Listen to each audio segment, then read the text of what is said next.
Bonjour à tous, Alex de CoinTips, toujours en direct de l'île Maurice. J'espère que vous allez bien. À Maurice, ça va plutôt bien. Donc il y a un cyclone qui nous est quand même passé dessus il y a quelques jours. Mais voilà, le beau temps est revenu, il fait déjà 34 degrés, super soleil. Donc j'ai envie de dire, tout va bien. C'est un petit peu en fait comme le marché, on va dire, des marchés financiers et même les marchés en fait des crypto-monnaies. Ça veut dire qu'il y a toujours des hauts, il y a toujours des bas, mais après un bas, ça remonte toujours. Et c'est un petit peu pareil, on va dire, pour le marché des crypto-monnaies et plus particulièrement le marché des bitcoins.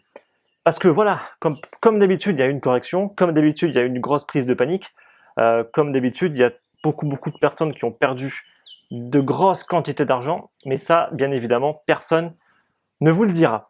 Alors, on va un petit peu parler tout simplement de ça, parler de toutes les nouvelles personnes qui sont attirées par les crypto-monnaies, pourquoi est-ce qu'elles sont attirées et pourquoi elles se font massacrer. Pourquoi elles se font massacrer et pourquoi en fait personne ne vous le dit et pourquoi beaucoup de personnes vous vendent du rêve. On va un petit peu essayer de parler de tout ça et un petit peu éclaircir tout ça aujourd'hui avec vous. Alors, avant toute chose, le marché est un rouleau compresseur pour les débutants et les personnes qui sont non préparées et non formées. Combien de personnes ont acheté à 15 000, 16 000, 17 000 dollars en pensant faire l'affaire du siècle, en pensant que c'était maintenant qu'il fallait acheter parce que sinon après ce sera beaucoup trop tard. Et après, ils se sont fait ramasser par le marché et ont sûrement dû encaisser des très lourdes pertes. Alors pourquoi on a autant en fait de newbies, de débutants, de personnes non formées sur le marché des crypto-monnaies et surtout qu'est-ce qui va en fait les attirer? Alors beaucoup de choses vont attirer ces personnes-là. Première chose, ça va être les vendeurs de rêves, donc les personnes qui vendent des fortunes rapides et faciles avec les crypto-monnaies. Ça, il y en a une multitude sur YouTube, et même pas que sur YouTube, sur d'autres médias, des personnes qui vendent vraiment du rêve, qui vraiment vendent le fait que le marché des cryptos est un marché hyper simple. Tout le monde peut devenir millionnaire, c'est hyper simple. Voilà. Ça attire beaucoup de personnes. Donc l'argent facile, c'est un truc qui a toujours attiré beaucoup d'argent. Mais il faut savoir qu'en fait que derrière, très souvent, excusez-moi du terme, mais c'est du bullshit. Voilà, du bullshit. Donc premièrement, il y a ça. Deuxièmement, il va bien sûr y avoir tous les médias mainstream. Alors eux, ils ont toujours façon un temps de retard. De toute façon, quand les médias mainstream commencent à parler d'un sujet, surtout en matière sujet financier, ils sont toujours des semaines, voire des mois de retard. D'accord. Donc ça veut dire que si un média financier comme par exemple BFM Business vous parle du Bitcoin, n'achetez surtout pas du Bitcoin à ce moment-là, c'est déjà trop tard. Justement, ça serait peut-être plus intéressant. Après, ça dépend en fait de votre type d'investissement, de si vous êtes trader ou pas, mais quand BFM Business parle du Bitcoin, faut mieux en fait le vendre. Parce que ça veut dire qu'ils sont vraiment beaucoup trop en retard et en fait ça va juste être les nouveaux qui vont acheter et toutes les personnes pros, j'ai envie de dire, qui ont acheté bien avant vont tous vendre quand tous les nouveaux vont acheter. C'est comme ça que ça marche.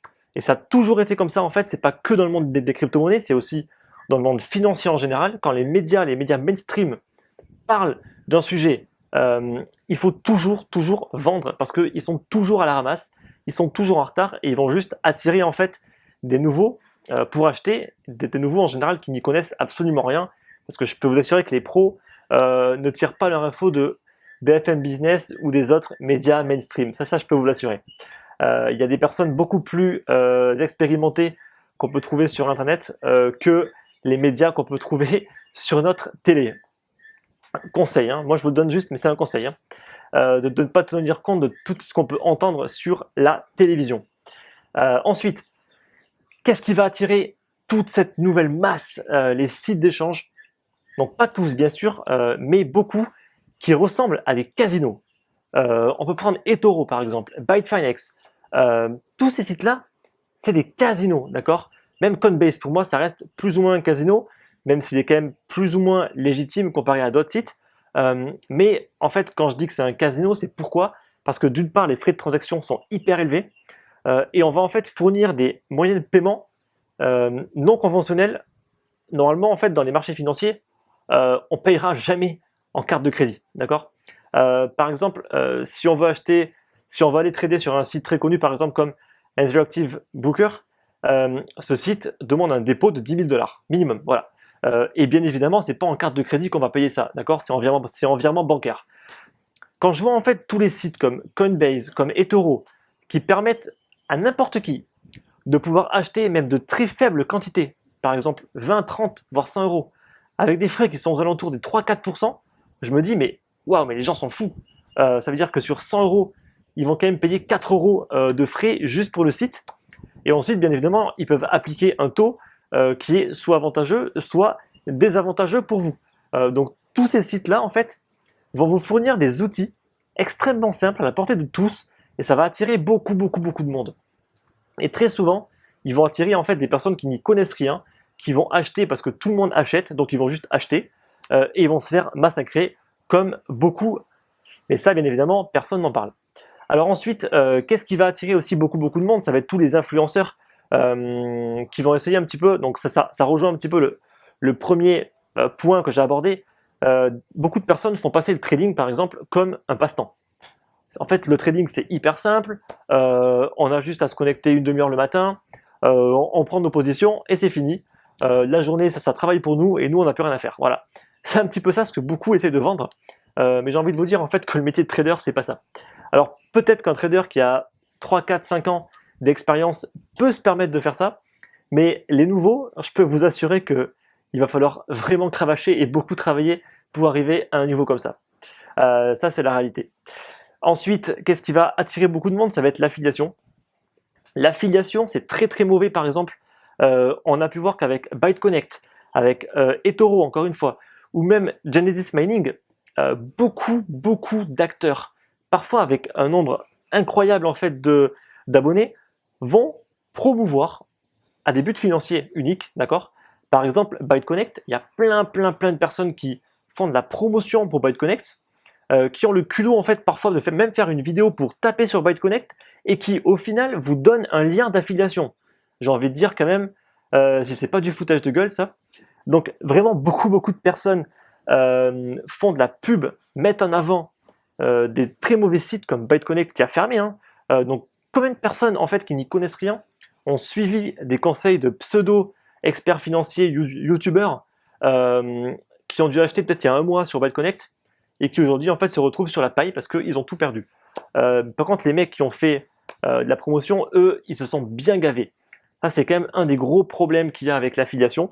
Alors après, il y a forcément des bons côtés. Il y a aussi de l'affiliation sur Binance, par exemple, qui reste un très bon site. Mais voilà, en fait, beaucoup de mauvais sites, j'ai envie de dire, profitent de l'affiliation pour un petit peu avoir de la promotion gratuite.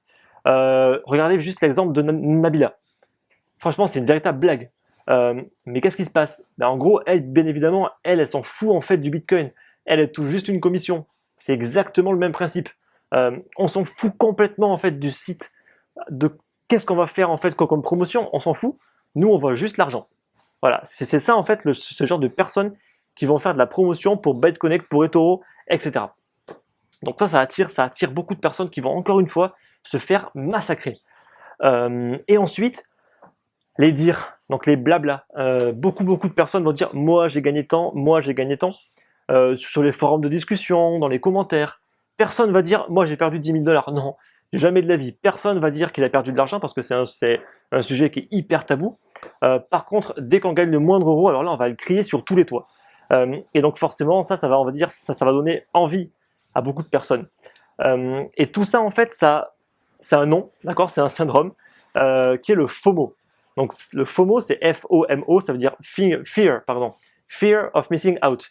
Donc la peur en fait de rater un trade par exemple.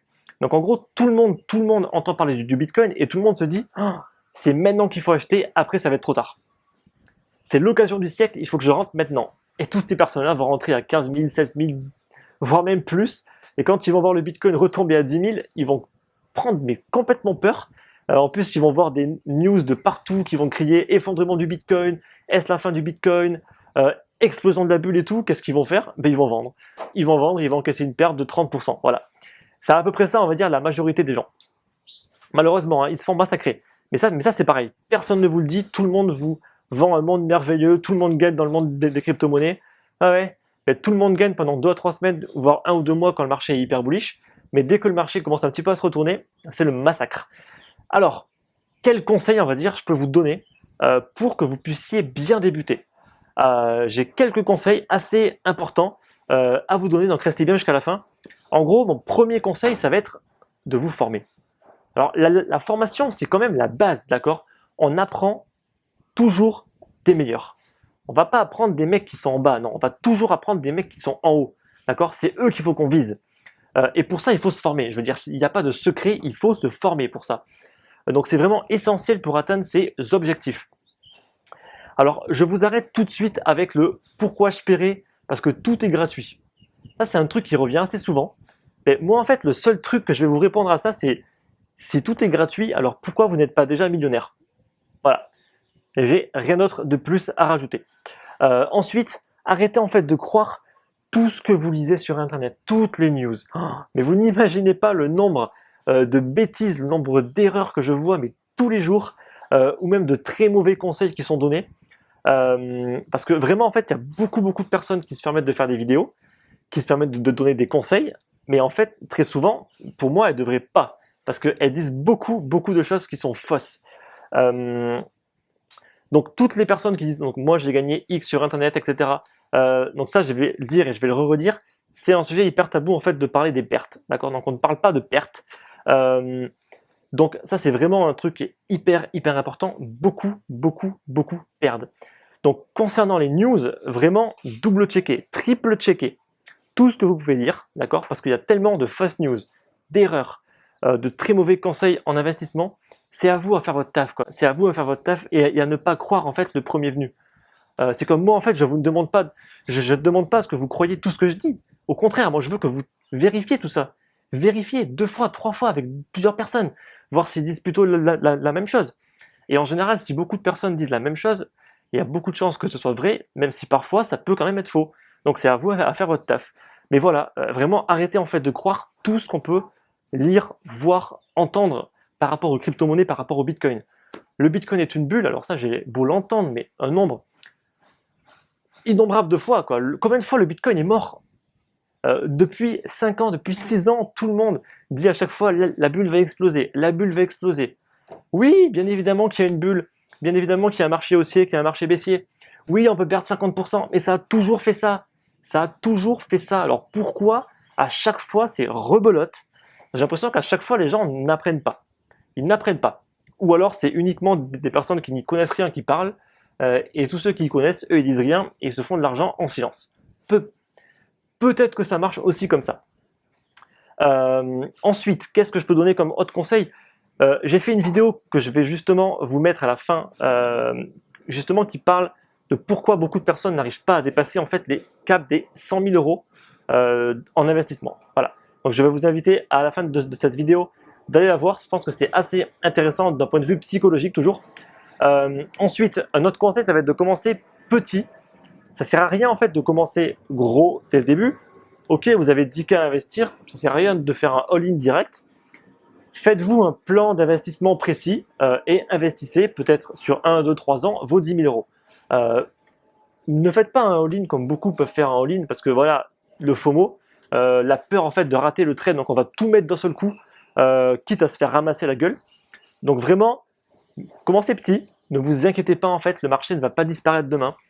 Il y aura toujours des opportunités, donc ne vous inquiétez pas, mais commencez petit, parce que si vous perdez en ayant mis petit, j'ai envie de dire que ça ne vous dégoûtera pas, parce que beaucoup de personnes qui vont miser gros tout de suite et qui vont faire un très mauvais plan d'investissement ou même de trading vont être dégoûtées et vont juste arrêter en fait les crypto-monnaies, et c'est vraiment dommage parce que c'est vraiment un super moyen en fait de s'enrichir. Et ensuite, pour terminer, apprenez ce qu'est le Bitcoin, et là je parle surtout pour les investisseurs. On investit toujours là où on connaît. Si on ne sait pas comment le Bitcoin fonctionne, si on ne sait pas comment l'Ethereum fonctionne, si on ne sait pas ce que c'est qu'un smart contract, on n'investit pas, ça ne sert à rien, d'accord? Si vous vous en foutez en fait de ce que c'est que le Bitcoin ou l'Ethereum ou les smart contracts, faites du trading, mais c'est pareil. Pour faire du trading, il faut se former, d'accord? On va pas apprendre le trading en lisant 2 ou 3 PDF ou en regardant 2 ou 3 vidéos sur YouTube. Non, c'est pas comme ça que ça marche. Voilà. Donc voilà un petit peu. Je vais juste rappeler encore une fois que le Bitcoin était à 1000 $ en début d'année 2017. Il est monté à plus de 19 000 sur Coinbase, il me semble. Et tout le monde panique parce qu'il est retombé à 10 000. J'ai envie de vous dire, est-ce que vous avez vu la croissance qu'il a eue l'année dernière? ok, il a perdu 50%, il a juste fait un x16 quand même, je tiens juste à le rappeler. Donc pourquoi est-ce que tout le monde panique? Non, il n'y a aucune panique à avoir, c'est une grosse correction.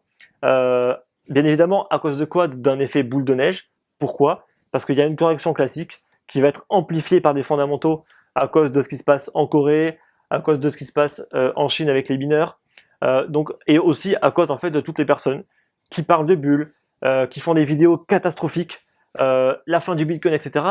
Et donc ça fait que un petit événement va être amplifié par tout le reste, et donc forcément ça fait une très grosse correction. Mais ça a toujours fait ça sur le marché en fait des crypto-monnaies. C'est un marché qui est extrêmement sensible aux news. Pourquoi? Parce qu'il y a énormément de personnes qui n'y connaissent rien, qui sont affectées à la moindre news et qui vont tout vendre dès qu'ils vont voir un tweet d'une personne qui va dire attention, vendez tout. Voilà, c'est un petit peu ça, on va dire. Et en gros, les personnes qui arrivent à s'enrichir, c'est pas ces personnes-là, je vous rassure. C'est des personnes qui sont beaucoup plus posées, qui ont été formées, qui savent comment investir. Voilà. Donc, j'espère que cette vidéo vous a plu. Surtout, n'hésitez pas, si vous avez des questions, à les mettre dans les commentaires, à liker la vidéo. Et moi, je vous dis à très bientôt.